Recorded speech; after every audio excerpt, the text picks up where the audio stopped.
Eu gostaria inicialmente de cumprimentar a presidente do Instituto de Ciências Penais, a desembargadora Karen Emerick, e ao cumprimentá-la, estender aos demais presentes os nossos cumprimentos e também agradecer pela participação a esse belíssimo evento.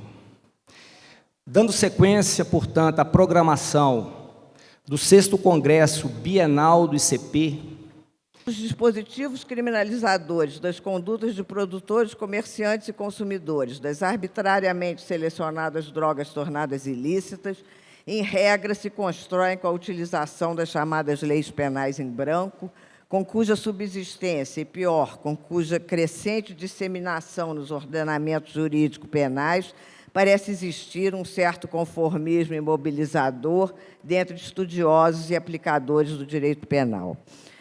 À semelhança de outras legislações, a vigente Lei 11.343 de 2006, como as suas antecessoras, deixa incompleta a definição das condutas que proíbe. Tome-se como exemplo o tipo básico do tráfico, vindo na regra do artigo 33. A profusão de verbos, o número são 18 verbos, não se segue qualquer especificação do objeto, simplesmente mencionado como drogas, deixando-se a definição do que sejam essas a uma determinação legal ou regulamentar. Para se saber o que não se pode importar, exportar, remeter, preparar, etc., daqueles 18 verbos, há que se consultar portaria da Agência Nacional de Vigilância Sanitária, Anvisa, órgão do Poder Executivo, a quem é relegada a complementação da descrição típica. Assim o fazendo, a lei penal brasileira, desde logo, nitidamente viola a reserva de lei formal exigida pelo princípio da legalidade. Não bastasse isso, ainda que o complemento viesse em lei regularmente emanada do Poder Legislativo, a falta de precisão da descrição típica, a estabelecer apenas contornos da proibição, de todo modo, estaria a violar a exigência de taxatividade, desatendendo o mandato de certeza da lei criminalizadora, corolário inafastável do princípio da legalidade. Mas a violação a princípios garantidores inscritos nas declarações internacionais de direitos e nas constituições democráticas ainda vai além.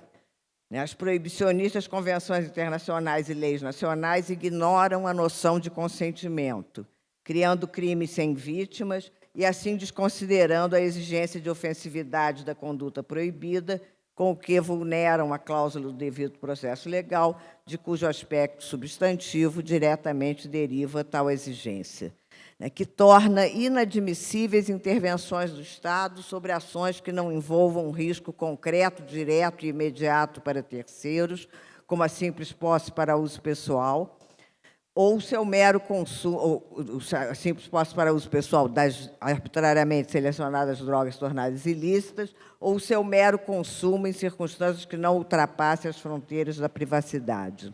Igualmente inadmissíveis intervenções do Estado quando o autor da conduta age em conformidade com a vontade do suposto ofendido, como acontece na hipótese de venda ou de qualquer outra forma de fornecimento das substâncias proibidas a um adulto que queira adquiri-las. Passados 100 anos da proibição, com os seus 50 anos de guerra às drogas, a guerra às drogas foi declarada pelo ex-presidente Richard Nixon nos Estados Unidos em 1971, logo se espalhando pelo mundo, os resultados demonstram que não houve qualquer redução significativa na disponibilidade das substâncias proibidas. Ao contrário, nesses anos todos, as arbitrariamente selecionadas drogas tornadas ilícitas foram se tornando mais baratas, mais potentes, mais diversificadas e muito mais acessíveis do que eram antes de serem proibidas e de seus produtores, comerciantes e consumidores serem combatidos como inimigos. A própria ONU, que em 1998, tomada por delirante euforia, prometia um mundo sem drogas em 10 anos, imagine, em 2008, um mundo sem drogas, posteriormente viu-se constrangida a reconhecer a expansão e diversificação do mercado das drogas ilícitas. Periódicos relatórios do Secretariado de seu Escritório para Drogas e Crimes, o UNODC, atestam a evidente falência da proibição e de sua guerra às drogas, não apenas para atingir aquele delirante objetivo de um mundo sem drogas, mas também para alcançar uma mais modesta redução na disponibilidade das substâncias proibidas. O mais recente desses relatórios, o World Drug Report, publicado em junho desse ano de 2022, trouxe estimativa de que 284 milhões de pessoas entre 15 e 64 anos teriam usado uma substância proibida pelo menos uma vez em 2020, o que corresponde a 5,6% de tal população global. Em 2010, a estimativa era de 5%.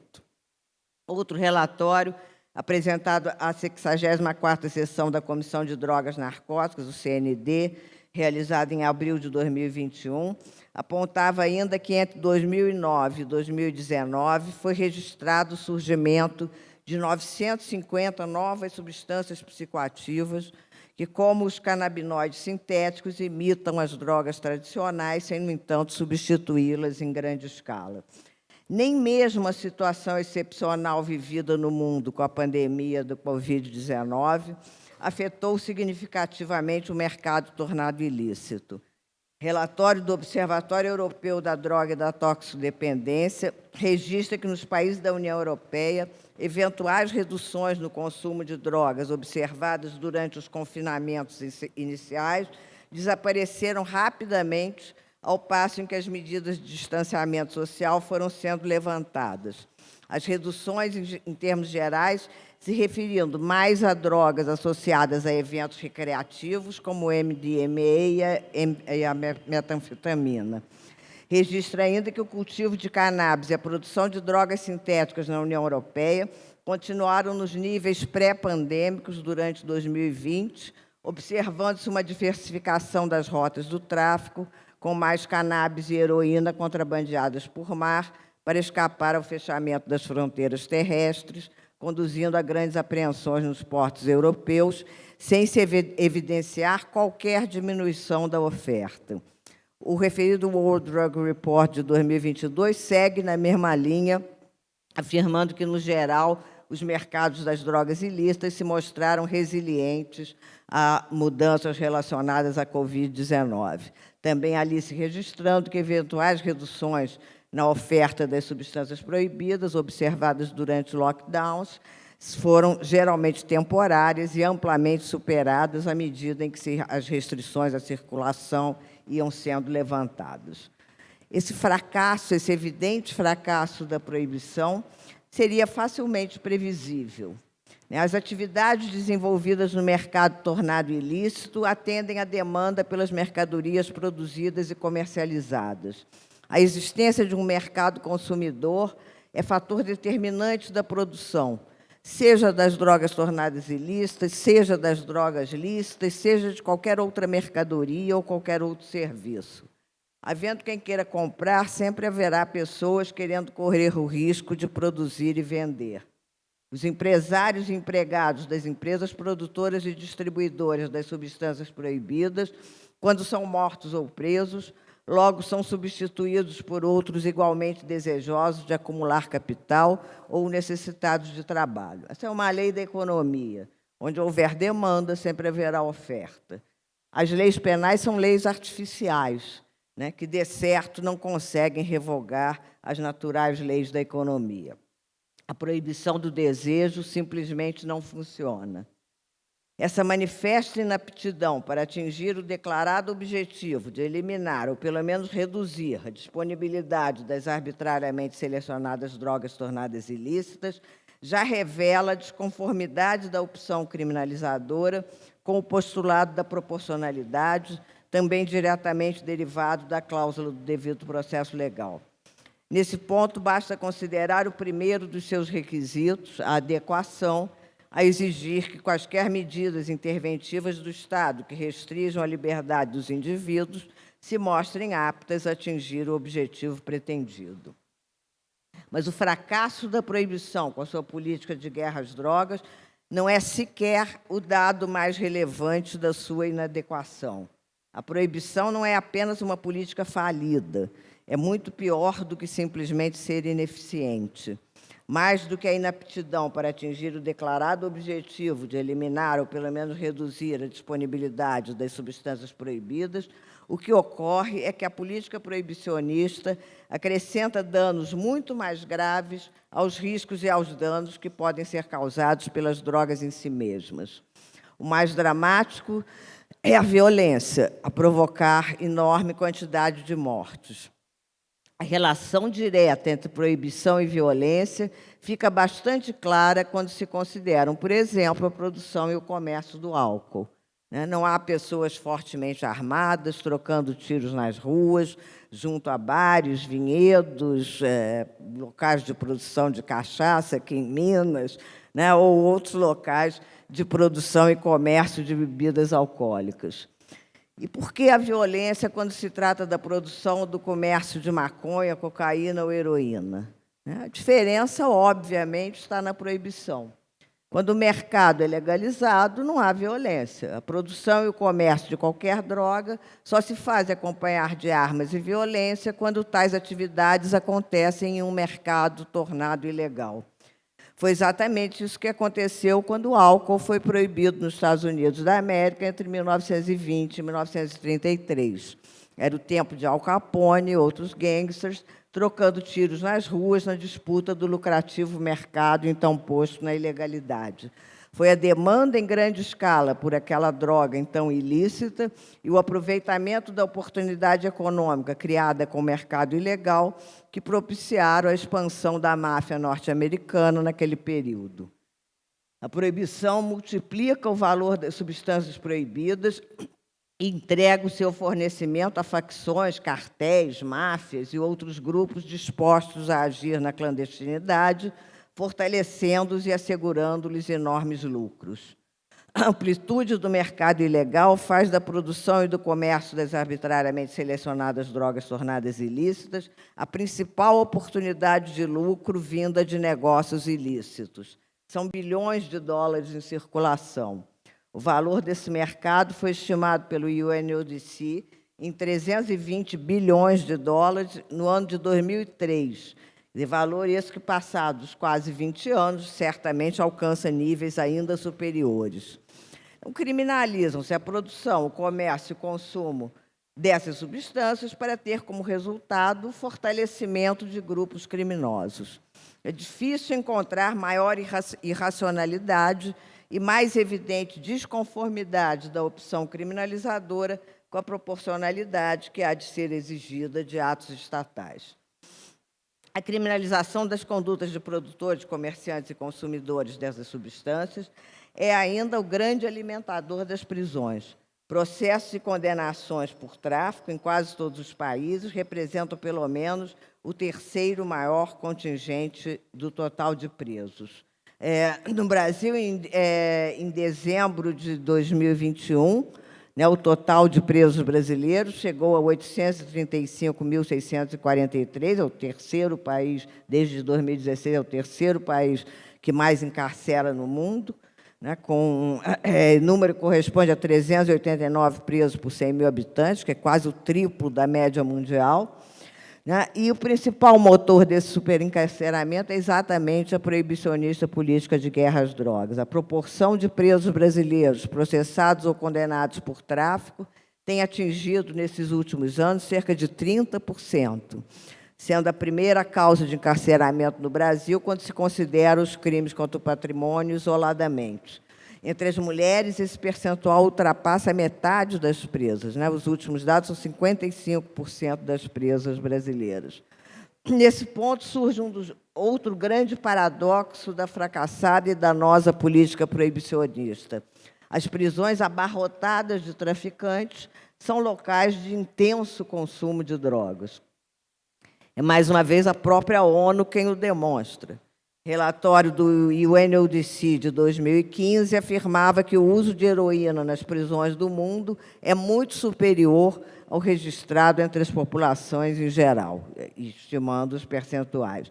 E relatório mais recente do mesmo UNODC, o relatório de 2019, registra a chegada e a circulação daquelas novas substâncias psicoativas em prisões da Europa, da América do Norte e da Oceania, o que foi confirmado no relatório de 2021. Mas a guerra às drogas não é nem nunca foi propriamente uma guerra contra as drogas. Não se trata de uma guerra contra coisas. Como quaisquer outras guerras, dirige-se sim contra pessoas, os produtores, comerciantes e consumidores das arbitrariamente selecionadas drogas tornadas ilícitas. Mas não exatamente todos eles. Não obstante os valores antes mencionados, que indicam os altos escalões em que se desenvolve o mercado, os alvos preferenciais da guerra às drogas são os mais vulneráveis dentre esses produtores, comerciantes e consumidores.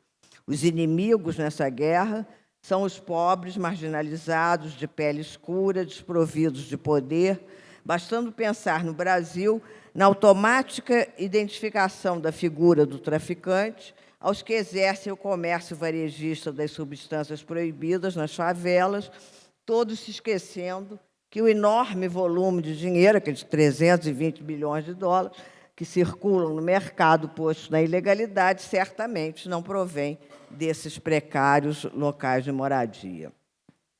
Essa ilegítima, inapta, violenta e discriminatória política foi instituída e se mantém sob o pretexto de proteção à saúde. Esse pretexto já se dissolve, no entanto, na própria arbitrariedade da seleção das substâncias proibidas. Mas, além disso, esse pretexto revela mais um paradoxo. A própria proibição causa maiores riscos e danos à mesma saúde que enganosamente alega pretender proteger. Com a proibição, o próspero mercado é entregue a agentes econômicos que, atuando na clandestinidade, não estão sujeitos a qualquer limitação reguladora das suas atividades. A ilegalidade significa exatamente a falta de qualquer controle sobre o supostamente indesejado mercado. No mercado ilegal, naturalmente, não há controle de qualidade dos produtos comercializados, o que aumenta as possibilidades de adulteração, de impureza e desconhecimento do potencial tóxico das drogas proibidas. Overdoses acontecem na maior parte dos casos em razão do desconhecimento daquilo que se está consumindo. Mas a proibição provoca ainda riscos e danos ao ambiente, com a erradicação manual das plantas proibidas, ou pior, com fumigações aéreas de herbicidas sobre áreas cultivadas, como aconteceu na região andina, conduzindo ao desflorestamento das áreas atingidas e levando produtores a desflorestar novas áreas para o cultivo, geralmente em ecossistemas ainda mais frágeis. Por fim, a ilegítima, inadequada, violenta, discriminatória e danosa política proibicionista é providência necessária e urgente. É preciso legalizar e, consequentemente, regular e controlar a produção, o comércio e o consumo de todas as drogas. Legalizar não significa permissividade ou liberação. Ao contrário, legalizar significa exatamente regular e controlar, o que hoje não acontece, pois, repita-se, um mercado ilegal é necessariamente desregulado e descontrolado. Legalizar significa pôr fim ao tráfico, afastando do mercado esses descontrolados agentes econômicos clandestinos e devolvendo ao Estado o poder de regular, limitar, controlar, fiscalizar e taxar a produção, o comércio e o consumo dessas substâncias, da mesma forma que o faz em relação às drogas já lícitas, como o álcool e o tabaco. A legalização não significa que haveria um aumento incontrolável do consumo. Não há qualquer indicação real de que isto poderia acontecer. As experiências concretas, ainda que tímidas, pois restritas à descriminalização da posse para uso pessoal de todas as drogas, como em Portugal, a tolerada venda de maconha e haxixe nos coffee shops holandeses, ou a legalização da produção, do comércio e do consumo de maconha no Uruguai, no Canadá, em Malta e naqueles 20 estados norte-americanos, não provocaram qualquer dos efeitos negativos tão temidos pelos que insistem em acreditar na inapta e danosa política proibicionista. Por outro lado, vale notar que a única diminuição significativa no consumo de drogas em diversos países nos últimos anos foi de uma droga legalizada, o tabaco. Foi um resultado obtido sem proibição, sem guerra e sem prisões. Ninguém foi morto ou preso por produzir, vender ou usar tabaco. Ao contrário, foram instituídos mecanismos muito mais eficientes, programas educativos e regulações, além de todo um esforço de desconstrução do glamour do cigarro. Legalizar tampouco significa aprovar qualquer droga. Trata-se apenas de uma decisão racional para pôr fim aos maiores riscos, danos e sofrimentos causados quando essas substâncias são objeto da proibição. A proibição acrescenta aos riscos e danos das substâncias mais outros riscos e danos ainda mais graves, como mencionados, especialmente a violência. A repressão, o emprego de forças policiais, o sistema penal, a guerra, não são a maneira adequada de conter o desejo de usar drogas. Usar ou não usar tais substâncias, sejam as ainda ilícitas, como a maconha, a cocaína ou a heroína, sejam as já lícitas, como o álcool ou o tabaco, é uma questão a ser enfrentada a partir de informações, de educação, de princípios e valores morais, de conscientização sobre o potencial destrutivo dessas substâncias. Esses, sim, são meios eficazes e humanos. Forças policiais, políticas penais, prisões, guerras, além de ineficazes, trazem muito mais destruição. A realidade e a história demonstram que o mercado das drogas não desaparecerá, nada importando a situação de legalidade ou ilegalidade. Pessoas continuarão a usar substâncias psicoativas como fazem desde as origens da humanidade. Com o fim da proibição e a compreensão de que eventuais adições, não só a drogas, são fatos da vida que devem ser enfrentados, não com repressão e com guerras, mas com soluções nascidas da convivência, da solidariedade e da aproximação ao conflito, com esse fim da proibição estarão criadas as condições para uma efetiva redução dos riscos e dos danos resultantes do consumo dessas substâncias. É fundamental, esse é um primeiro passo fundamental, especialmente para se promover, a contenção do encarceramento massivo que vivemos não só no Brasil mais acentuadamente, mas também em diversos países do mundo. E é um passo fundamental para o respeito a princípios garantidores inscritos nas declarações internacionais de direitos e nas constituições democráticas. Então, para encerrar, repito, é preciso legalizar e, portanto, regular e controlar a produção, comércio e consumo de todas as drogas. Mais uma vez, muito obrigada por permitir que eu esteja aqui em BH. Considerando o adiantado da hora, desde já passo a palavra para o segundo painelista, Dr. Luiz Carlos Valois. A primeira coisa a se falar com relação à política de drogas, aliás, eu não vou nem começar falando da política de drogas, eu vou começar falando por que eu comecei a falar sobre política de drogas, porque tem um pouco a ver sobre o que eu vou falar. Eu fui fazer um mestrado na Faculdade de Direito da Universidade de São Paulo, fui fazer um mestrado sobre prisão, e o direito, ele tolhe, né? O direito, ele é castrador. O direito, ele é cínico e petulante. O direito é muita coisa. Eu gostei desse evento porque tinham pessoas que não eram do direito, porque tivesse pessoas que só do direito, sabe? Mas o direito, ele é tudo isso e mais um pouco de ruim. O direito, ele se acha. O direito, na faculdade de Direito, inclusive, a gente emburrece. A gente não aprende. A gente emburrece. Direito emburrece a pessoa. Afasta a pessoa da sociedade, afasta a pessoa do ser humano, afasta a pessoa do outro. A gente passa 5 anos na faculdade de Direito, 4, 5 anos na faculdade de Direito, tentando aprender o que uma pessoa que leu uma lei, entendeu daquela lei, escreveu um livro, o professor leu o livro daquela pessoa que leu a lei, entendeu a lei, escreveu o livro e vai ensinar para o aluno o que ele entendeu da lei, que ele leu um livro do cara que entendeu a lei, leu a lei. Isso que é faculdade de Direito, gente. Olha que coisa absurda, que ridícula. Aí o cara não estuda história, não estuda sociologia, não estuda psicologia, não estuda nada, e sai de lá com o nariz empinado, achando que é melhor que o cara de história, que o cara de geografia, que o cara de sociologia. E ele não sabe nada, nada. De vida, não sabe nada de sociedade, não sabe nada de ser humano. Ele está afastado do ser humano, o cara no direito.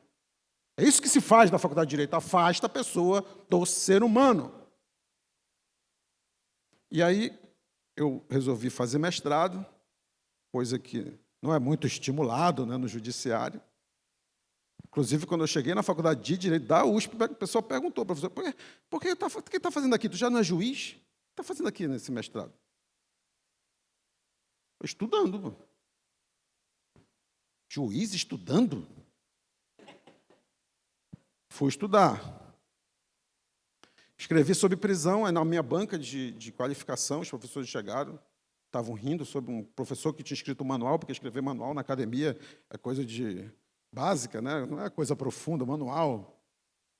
Estavam rindo e eu sentado lá no canto, porque o direito ele reproduz, inclusive, essa verticalização, essa violência do não ouvir.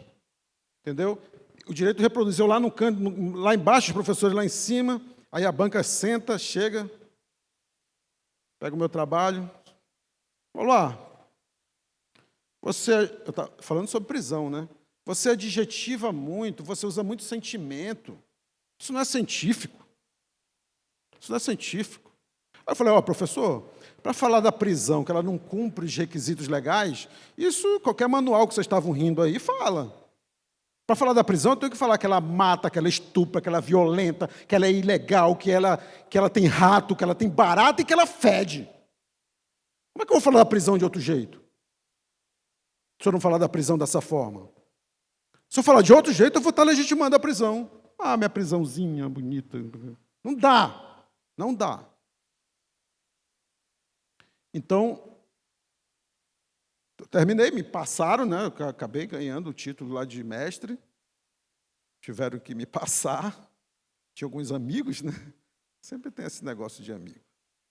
O direito tem muito negócio de amigo. Me passaram e me chamaram no canto, assim, você quer fazer doutorado? Se eu quero. Muda de tema. Muda de tema. Direito castrador, né? Direito que você não pode ter sentimento no direito. Muda de tema. Foi assim que eu comecei a procurar um tema, assim que entra essa moça aqui. Entendeu? Malu, o que eu vou falar? Fala sobre drogas.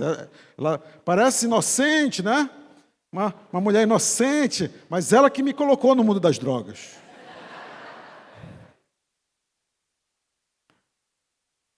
E eu entrei no mundo das drogas dessa forma, fui falar sobre política de drogas. E o primeiro susto que eu tomei, primeiro aprendizado, além de susto, foi o fato de que eu não sabia nada sobre drogas. Eu encarcerava pessoas, mantinha pessoas presas há 20, 25 anos e não sabia nada sobre drogas. Eu disse, caraca, eu sou juiz, sou eu que trabalho com as drogas, não sei nada sobre drogas, como é que pode um negócio desse? Isso tem alguma coisa a ver com essa alienação do direito.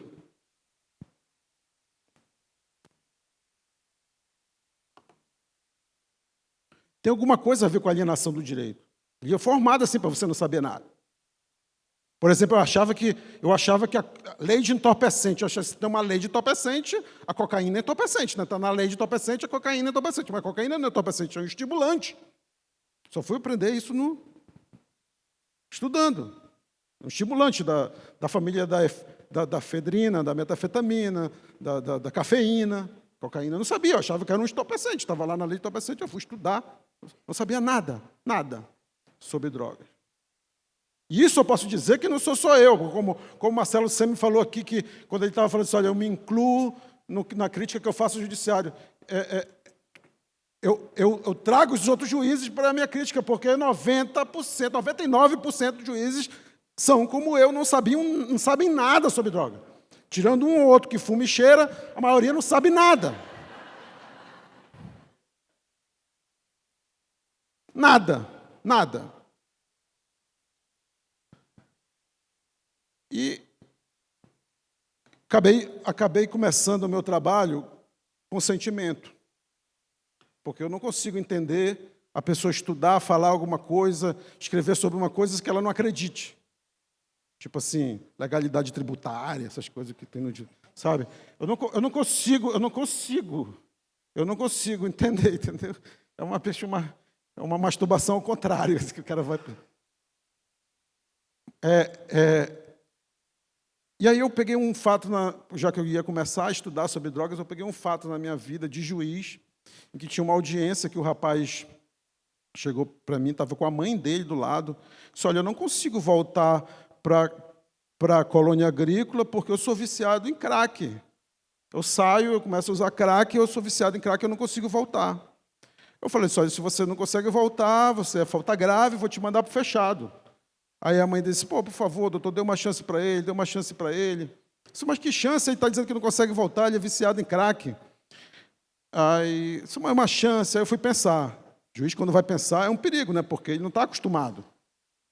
Tem aquela lei, né? Que tem que, é igual um martelo, né? Tem que só bater aquela lei e tal, não sei o quê, tem que seguir aquela lei, e aí não pode pensar. Só que droga, ela é complexa, ela não só é complexa a droga, como é complexo o ser humano, como é complexo o meio em que ele vive e está inserida essa droga. Tudo é complexo na questão das drogas. Você dá o direito penal para a pessoa pensar sobre a questão de droga. Não vai pensar.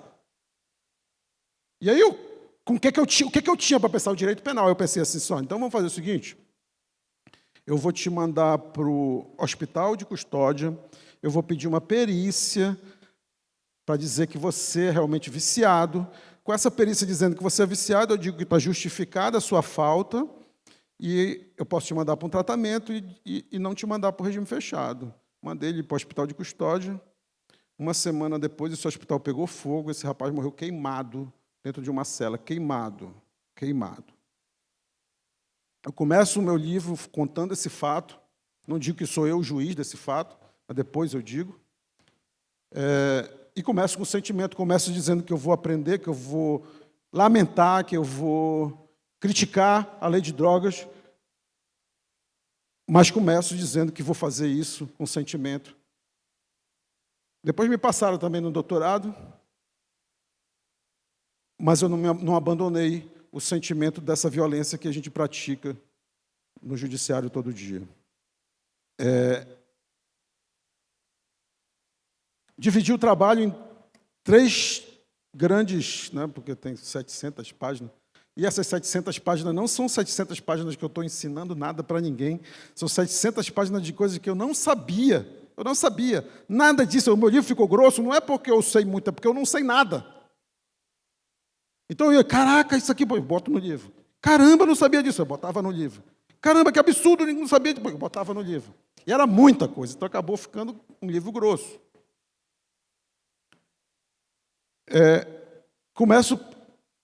Escutava falar da guerra do ópio, eu pensava que guerra do ópio era uma guerra contra o ópio. Então vamos combater o ópio. Sou juiz, eu já estou acostumado com o negócio de combate à droga. Combate não era a guerra do ópio, a China queria parar de comprar o ópio da Inglaterra.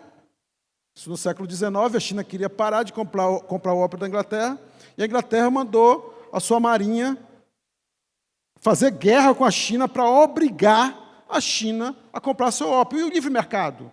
E o livre comércio? Como é que você vai dizer que não vai comprar mais um produto? Isso não existe. Isso é um mercado. Quer dizer, a guerra às drogas já foi ao contrário, né? Quer dizer, você vai ter que comprar. Não era bem livre mercado que a Inglaterra estava defendendo, ela estava defendendo um monopólio de venda do ópio, mas com o argumento do livre mercado. Caramba, eu já comecei assustado.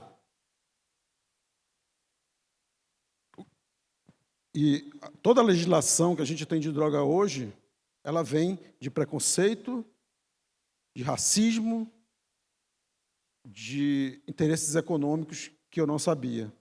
Por exemplo, os Estados Unidos, nessa mesma época que a China estava sendo obrigada a comprar ópio da Inglaterra, inclusive a Inglaterra criou um banco dentro da China,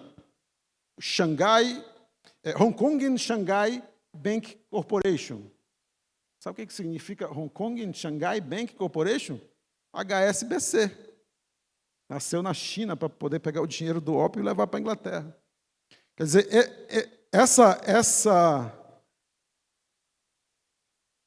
esse período histórico coincide com um período que muitos chineses tinham ido para os Estados Unidos para construir a estrada de ferro que vai até Los Angeles.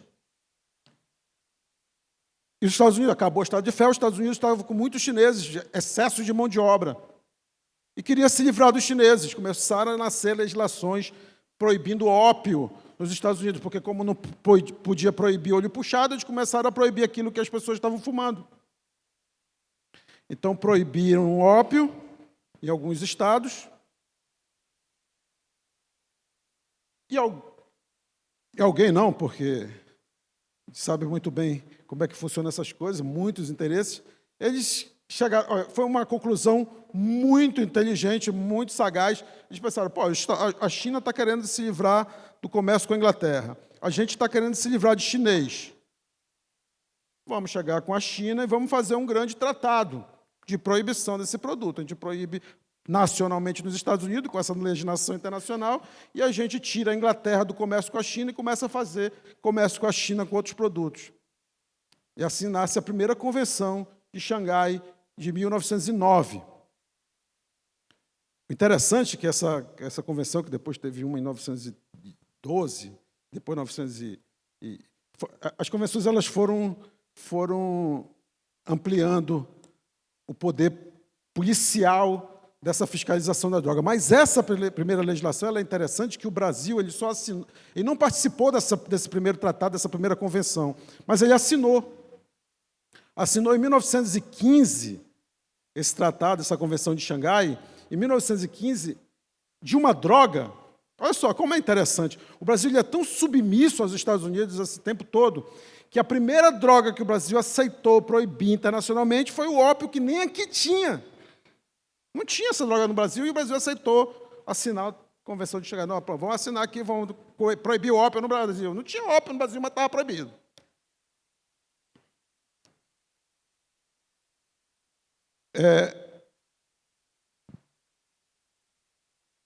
Outra questão que é comum na política de drogas. Se proibiu o ópio, os chineses que fumavam ópio começaram a procurar um substituto para o ópio que eles fumavam. Está proibido. Droga fumada ela é sempre mais fácil de fiscalizar porque tem a fumaça. Então, chamava a polícia, chamava a atenção de vizinho, e eles não queriam ser expulsos dos Estados Unidos. Eles pensaram assim, pô, tem uma coisa na farmácia, que vende na farmácia, que pode substituir o ópio. O quê? Heroína. A heroína, gente, era um remédio vendido pela Bayer. Um remédio heróico para tosse. Remédio para tosse, um xarope para tosse. A base de ópio.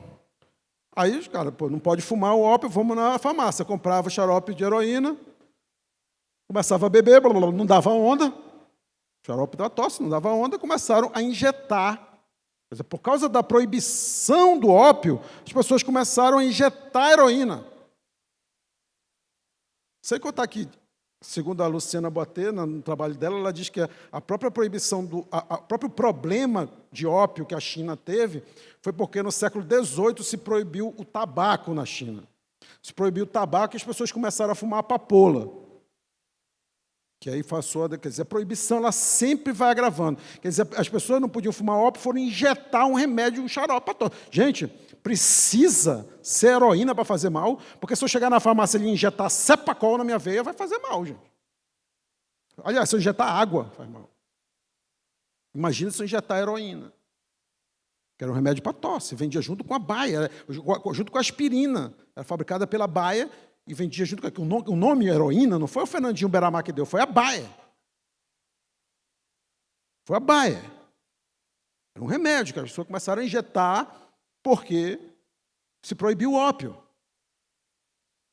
A própria política de proibição do álcool, que a professora Maria Lúcia Caran falou aqui, levou a um craque do álcool, porque quando se proibiu o álcool na década de 20 nos Estados Unidos, o álcool era misturado, as pessoas bebiam álcool misturado com gasolina.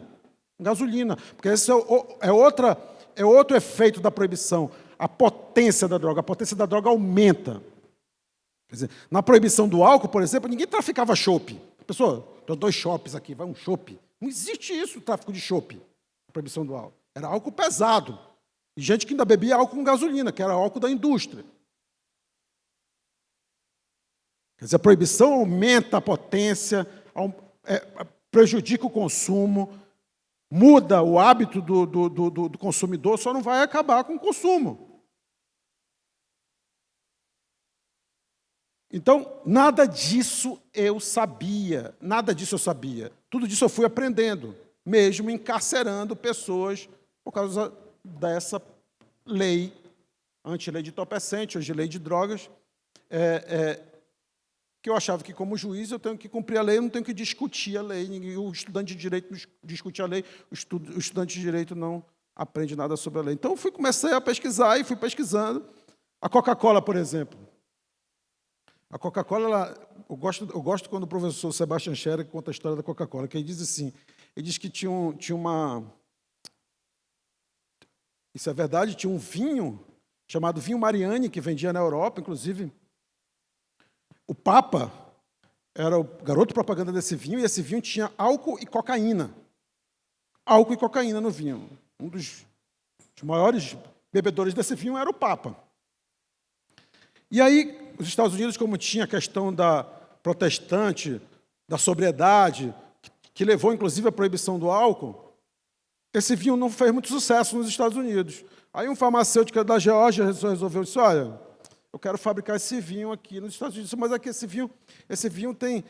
tu sabe como é que é o negócio do álcool aqui nos Estados Unidos? Esse vinho tem álcool e cocaína. Então vamos fazer o seguinte, vamos tirar o álcool. Tira o álcool e fica só a cocaína, assim nasce a Coca-Cola.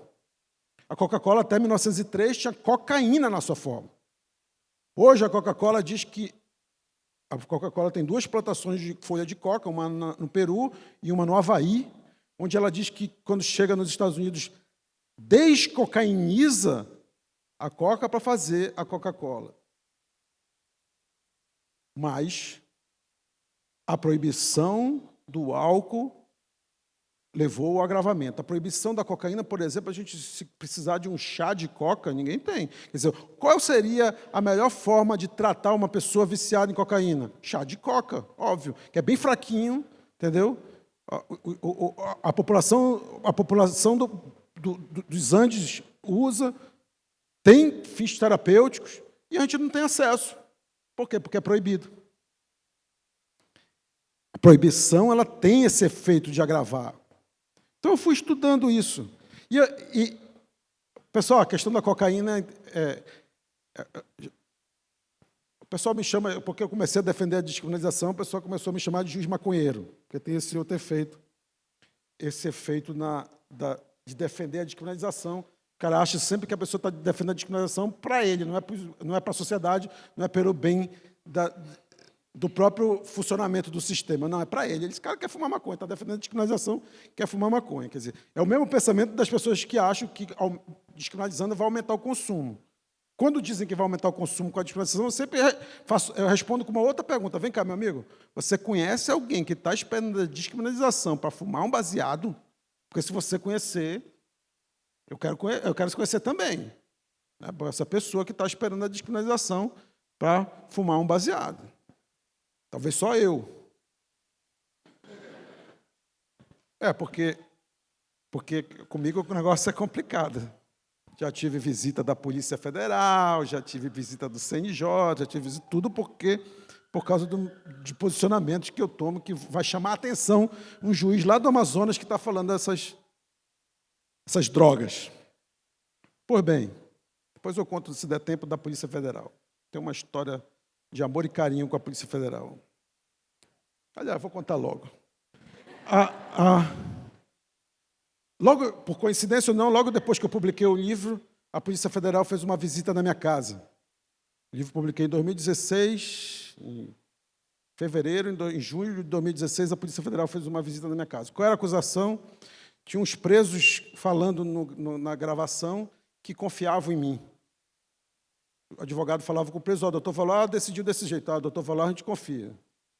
O doutor Valois falou, está falado. facção, juiz ligado à facção, Polícia Federal na minha casa. Nunca viram tanto livro, ficaram assim, ficaram assustados. Entraram.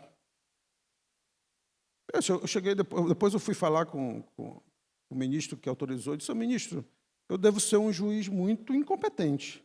Disse, por quê? Porque, se eu sou corrupto e os presos que estão me elogiando estão tudo presos, eu sou um incompetente, eu não soltei nenhum. Que corrupto incompetente é esse que não solta nenhum dos presos que estão elogiando ele?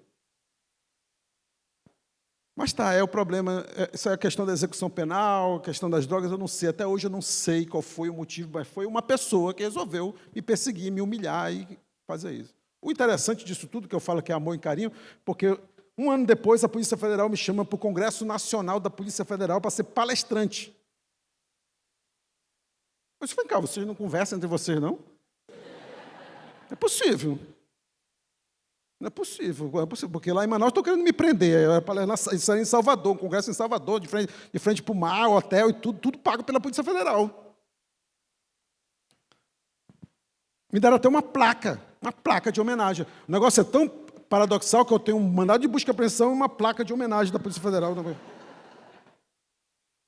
Eu botei a placa perto do banheiro, que podia ter uma escuta, nunca se sabe, né? Mas é interessante isso. Eu acho um fato interessante da minha vida essa questão da Polícia Federal. Pois bem, divido o meu trabalho, então, em 3 capítulos. O da Polícia Internacional, que é essa polícia norte-americana. Inclusive, tem delegacias no Brasil, o DEA tem delegacias nos consulados. Tá? A polícia norte-americana ela investiga no Brasil. Fora a questão dos tratados internacionais. A professora Malu falou aqui do portar, transportar, de todos aqueles verbos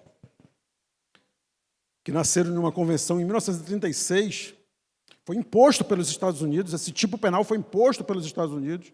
Um cara chamado Henry Anslinger, que era o chefe da polícia norte-americana, foi como o grande diplomata norte-americano para essa convenção da Liga das Nações. E ele colocou o tipo penal, transportar, aportar, não sei o que, isso em 1936. O representante de Portugal levantou a mão assim, sim, cadê o dolo? Só transportar, aportar. Você sabe o que ele disse? Está nas atas do Congresso. Se a gente colocar o dolo no tipo, ninguém vai conseguir prender ninguém.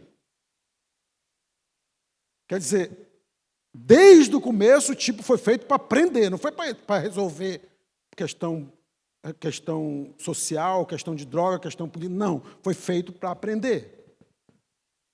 Tem outros objetivos. Então, o primeiro capítulo se chama Polícia Internacional.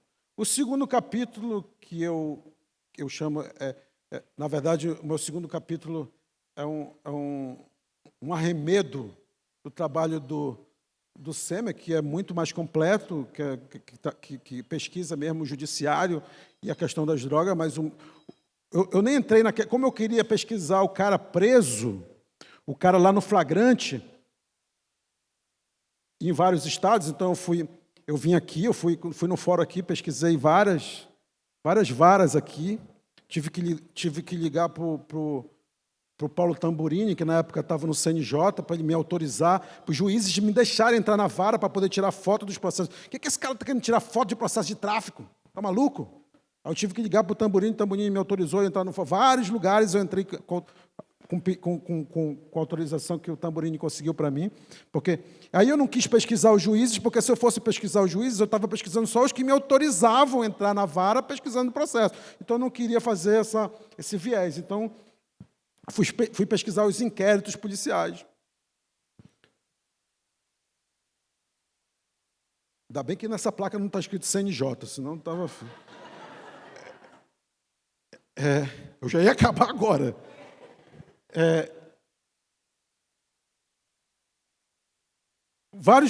Vários inquéritos policiais de Belo Horizonte, de Brasília, São Paulo, Rio de Janeiro e Porto Alegre. Fui em cada estado pesquisar autos de inquérito policial. Tudo igual, tudo favorecendo a palavra da polícia, tudo invasão de domicílio sem mandado, tudo igual, tudo diferente. Quer dizer, É impressionante porque, nessa época, foi próximo da prisão, da apreensão daquele helicóptero, que é daqui, inclusive, né? Com meia tonelada de cocaína. Um helicóptero, ele é paradoxal, gente. O helicóptero ensina muito sobre a política de droga, porque ninguém foi preso, ninguém sabe de quem é o helicóptero. Eu sempre falo ovnicóptero aquilo. Era um ovnicóptero. Porque, ninguém sabe, meia tonelada de cocaína, que em pó dá para se transformar em 3 toneladas de pó, simplesmente no céu do Brasil, certo?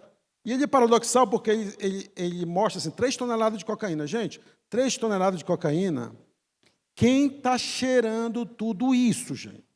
Quem está cheirando 3 toneladas de cocaína? Porque aquele deputado sozinho não cheira.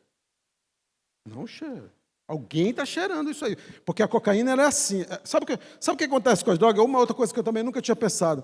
Se você proibisse o álcool hoje, a pessoa ia beber em casa, ia sair com o filho assim, olha, meu filho, você não bebe, isso é proibido, o álcool faz mal. Olha, quem bebe fica desse jeito, porque só ia ver na rua o alcoólatra, o cara na sarjeta, o cara caído. É isso que acontece com a cocaína. A gente só vê a pessoa que tem problema com cocaína. Quem está cheirando cocaína, trabalhando, estudando, fazendo essas coisas, ninguém vê. Ninguém vê. Tem muita gente cheirando. É uma coisa que eu nunca tinha pensado. Mas se tem tanta cocaína, porque tem muita gente cheirando que a gente não está vendo. Então, eu chamo o segundo capítulo de polícia judicial, porque o judiciário avaliza tudo isso, avaliza o trabalho da polícia, avaliza tudo.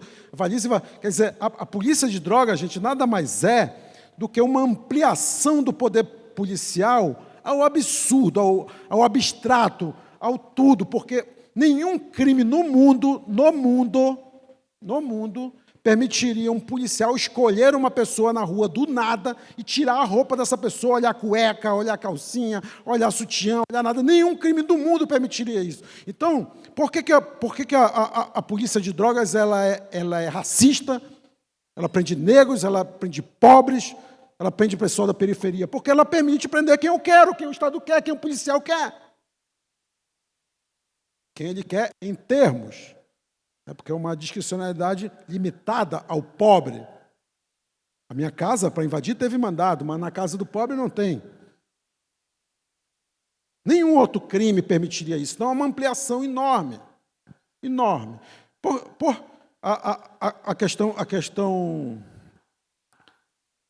do racismo, tem um livro que foi traduzido recentemente em português, eu não sei qual o título que a professora Michelle Alexander usou em português, mas em inglês o título do livro é The New Jim Crow, que ela diz o seguinte, que nos Estados Unidos a política de guerra às drogas nasce na década de 70 em substituição à política de Jim Crow, que era de separar negro em cinema, teatro, bonde, né, que tinha até a década de 60 nos Estados Unidos. Quer dizer, até a década de 60 se separava negro nesses lugares de branco, e a partir de 70, quando os Estados Unidos teve que mudar a sua política, ele começou a adotar a política de guerra às drogas, e na década de 70 e 80, os Estados Unidos já encarceravam mais negros proporcionalmente do que a África do Sul no período do apartheid. Quer dizer, há uma grande diferença do Brasil aí, porque o Brasil, os Estados Unidos, ele saiu da escravidão para uma situação de pleno emprego. O negro saiu da escravidão para trabalhar, ter dinheiro e poder pegar o bonde, o teatro, ir para o cinema e para o restaurante. O negro no Brasil, além de acabar a escravidão, além de sair para a periferia, ainda teve um processo de embranquecimento do mercado de trabalho brasileiro. Quer dizer, e a gente mesmo com o envio do negro para a periferia, com o embranquecimento do mercado de trabalho, nós adotamos a mesma política que nos Estados Unidos encarcerou mais negros do que a África do Sul no período do apartheid, nós adotamos. Quer dizer, é uma política racista. Quer dizer, tem um policial em Nova York, que diz no New York Times, que a polícia de drogas é a polícia de beijar sapos. Você vai para a rua, beija um, beija outro, uma hora você acha um príncipe. Então você pode prender qualquer um. E isso é prejudicial à própria segurança pública, gente. Quem aqui é assaltado e vai na delegacia? Ninguém vai mais levar, se vai na delegacia, vai pegar um BO, ninguém vai investigar nada. Não se investiga mais assalto, não significa mais sequestro, não se investiga mais nada. Eu mesmo fui sequestrado, fiquei de refém em 4 assaltos de posto de gasolina, só recebi um BO. Eu. 1914, fui 2014. 2014, desculpa. Estou falando de guerra às drogas. Estou falando de guerra às drogas. 2014 eu fui sequestrado, fiquei de refém em 4 assaltos de posto de gasolina, fui na delegacia e recebi um BO. Não me chamaram nem para reconhecer aquelas fotos da parede, nada, nem para me ouvir me chamaram. Deram um BO. O cara me levaram, botaram na mala do carro, me levaram fizeram 4 assaltos de posto de gasolina, depois me levaram para um terreno baldio, dizendo que ia me matar. Eu achei até que era entrega a domicílio, né? Já que era do lado de um cemitério. O pessoal vai me matar, já estou no cemitério. Negócio de terror mesmo. Só um BO eu recebi. Quer dizer, a polícia e a penitenciária lotada, a penitenciária abarrotada de pessoas. Quer dizer, a sensação para a sociedade é que está tendo alguma atividade de segurança pública porque a penitenciária está cheia. Mas está cheia de quem? Dessas pessoas, 5 trouxinhas, 10 trouxinhas, 20 trouxinhas. O cara do helicóptero não está preso. Não tem ninguém preso do helicóptero. Se fosse um Fusquinha, ia preso o motorista do Fusquinha, o passageiro do Fusquinha, iam na casa do Fusquinha prender a mulher do dono do Fusquinha, porque é assim que a polícia de droga encarcera mais a mulher, não só porque quando a polícia chega, não interessa quem é o dono, a mulher que passa mais tempo no lar, é ela que vai presa porque a droga está lá, é ela que vai presa como dona da droga. Tá? Prendia a mulher da droga, se aparecesse o vizinho, o que acontece? Iam prender o vizinho, prender todo mundo se fosse o Fusquinha. Todo mundo. Mas não, no helicóptero, OVNicóptero.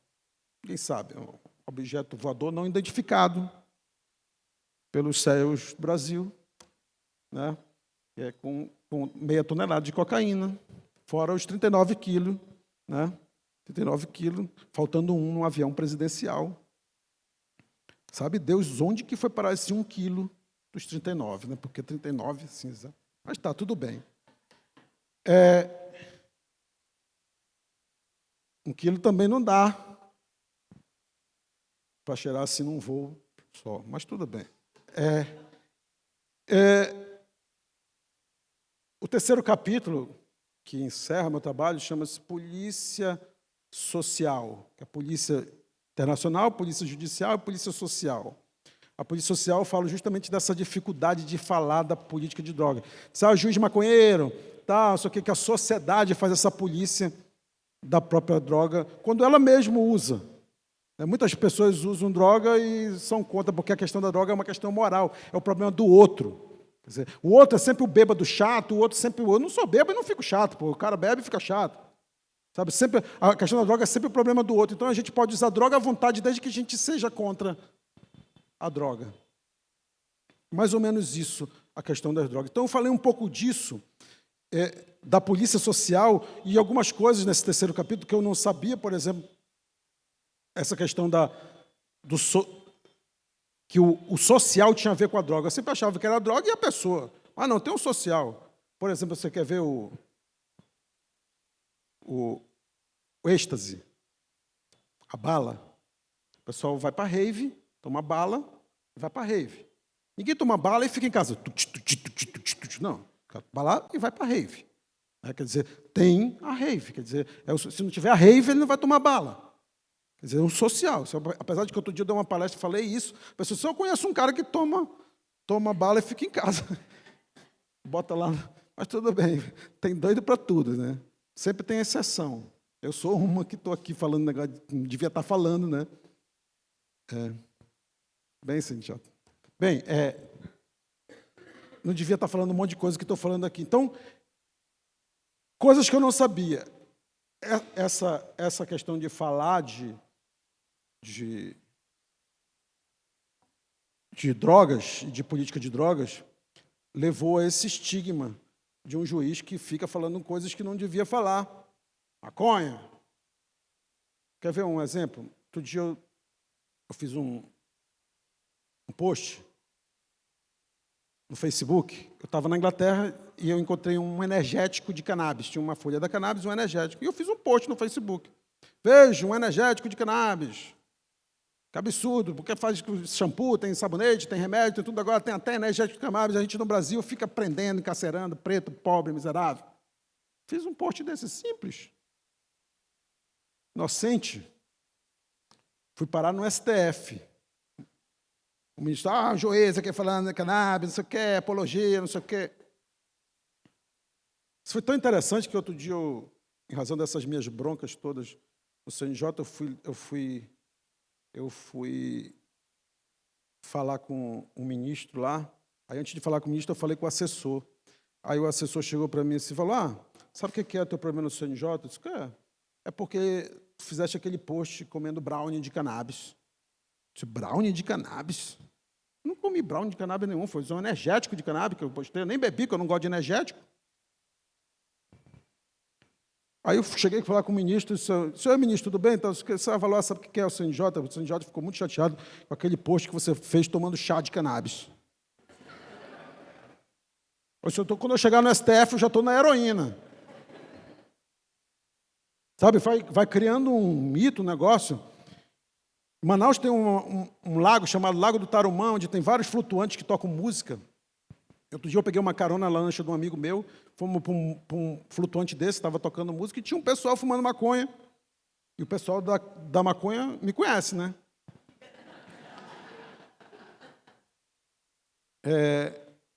Aí, falou, tudo bem, beleza. Eu passei, fui lá tomar, não sei se eu tomei cerveja nesse dia, mas eu fiquei lá conversando com os amigos.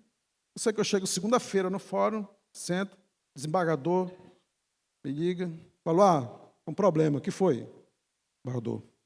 A polícia. O que foi, desembargador? A polícia te filmou fumando maconha. Isso não é possível, desembargador. Você não acha que se eu tivesse filmado, porque aquele post do energético de cannabis tinha saído até no Jornal do Paraná, de Curitiba, e tal, o juiz com energético de cannabis, não sei o quê. Esse desembargador, se eu tivesse fumando maconha, tinha saído no Jornal Nacional, pô. Aí eu fiquei imaginando a polícia perdendo tempo, entendeu? Um policial no meio do rio, numa boia, atenção, magistrado, pegou baseado, atenção. Câmbio, desligo. Ligo de novo, acendeu de novo, outro baseado. Não dá. Não dá. É uma perca de tempo da polícia com isso, gente. Por isso que a gente é assaltado, tem um BO e ninguém investiga mais nada. Estão preocupados com o juiz de maconheiro. Me safei dessa. Bem, para terminar, eu terminei, isso que eu estou falando para vocês, esse trabalho era minha tese de doutorado, né? E eu terminei minha tese de doutorado com um poema. Peguei e botei um poema na minha tese de doutorado. Aí o meu orientador, o Checara detesta que eu conte essa história, mas eu sempre não consigo resistir, eu conto. O meu orientador disse assim, só falou, poema não dá, né? Poema já é demais, né, bicho? Numa tese de doutorado da USP, um poema, no final, aquele negócio de tolher, né? De tolher o cara. Castrador mesmo, o direito é castrador. Aí eu, beleza, tá bom, eu queria o meu título, eu tirei o poema da minha tese. Mas como o meu livro é meu, eu peguei e botei o poema de volta. Presta meu livro.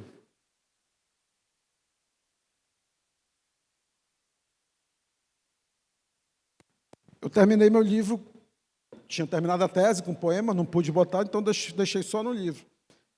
Eu terminei com um poema para a mãe do Kennedy, que é a mãe daquele rapaz que morreu queimado, que eu mandei para a penitenciária, que o direito diz que a prisão humanizou o direito penal, mas na prisão tem todas as penas que tinham na Idade Média, tortura, esquartejamento, fogueira, tudo. O direito é mentiroso, o direito é alienante, o direito é violento, o direito é hipócrita, o direito é tudo aquilo que eu falei no começo. Eu vi a mãe de novo do Kennedy no corredor do fórum e escrevi assim. No fórum era uma mãe que caminhava lento, cicatrizes de sorrisos de um passado distante. Com seus braços morenos, trazia na mão um documento, cambaleante, estendido sobre a mesa, da rotina, só mais uns momentos. Para um carimbo no papel, talvez nada importante, mas era uma mãe que eu já tinha visto antes. Com seu filho agora, só no documento, trazia o registro, manchado de dor, e com um timbre sórdido, recebido, quase despercebido, mais um atestado de óbito. Muito obrigado, pessoal.